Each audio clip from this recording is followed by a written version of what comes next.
From the 1011 Now streaming studio, this is The Night Beat. Sponsored by Pella Windows and Doors of Lincoln.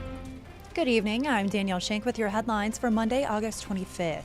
A late-night assault outside a Lincoln nightclub has taken a serious turn.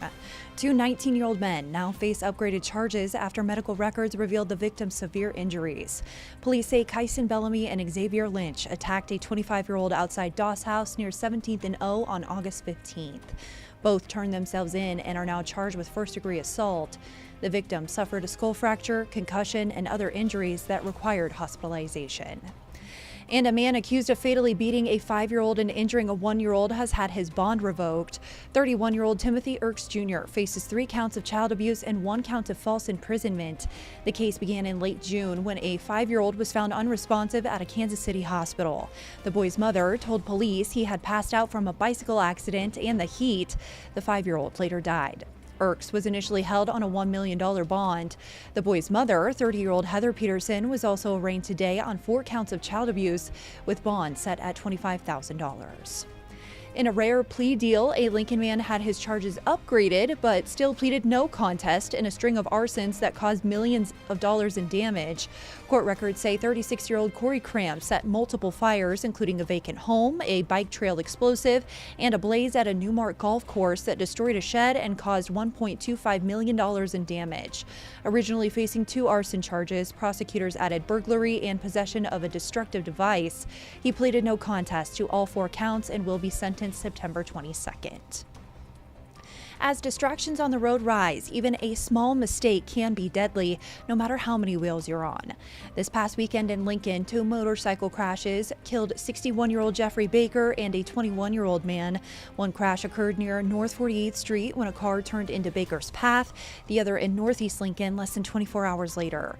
Captain John Vick with the Lancaster County Sheriff's Office says prevention is a team effort, urging drivers and riders to triple-check intersections, blind spots, and surroundings. There's just not that much margin for error for riders during those crashes. Usually those mistakes don't lead to a crash or heaven forbid, some sort of injury or death. But we really have to be making sure that we're watching out for motorcyclists, but also have motorcyclists watching out for other cars and just doing our best to take care of each other. Since Nebraska dropped its helmet requirement for riders over 21 last year, 11 of the state's 32 motorcycle fatalities involved riders without helmets. Of the 2 killed this weekend, only 1 wore one. Vick stresses helmets remain one of the best ways to survive a crash. A sweeping public safety measure was signed into law today by Governor Jim Pillen. LB 30 includes juvenile justice reforms, lowering the minimum detention age from 13 to 11 and allowing limited access to sealed juvenile records. It also redefines reckless driving, adjusts fines and penalties, requires drivers to take precautions near disabled vehicles, and creates new offenses like tampering with ankle monitors. This addresses both youth crime and roadway safety.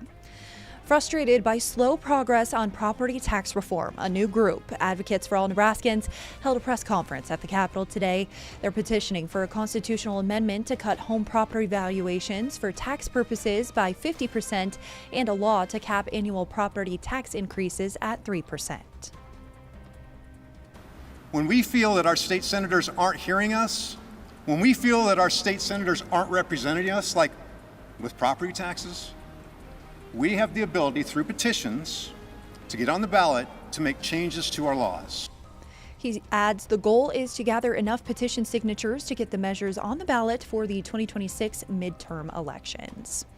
Switching gears now to sports, at this time Thursday, the Huskers will have kicked off in Kansas City as Nebraska opens the season against Cincinnati. Players and coaches tell us today they're relieved the wait is finally over.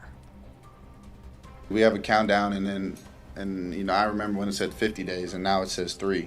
And so, yeah, I guess our process doesn't really change. We always say our process isn't in the schedule, but of how we go throughout our day. We're at a point in camp where we can keep practicing if we want to, but we're not going to figure things out until we have a real game, and so we're ready for that. We've had a great camp. I had 21 really good days at camp, played a lot of football. And kickoff is set for 8 p.m. Thursday on ESPN. If you missed 1011's End Report preseason show, you can check it out on our app on Roku. Rounding out your night beat is a check of the 7-day forecast.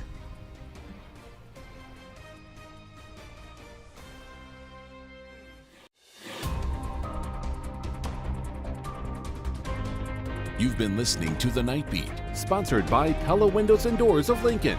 Watch, listen, and stream on the 1011 app on YouTube or wherever you get your podcasts.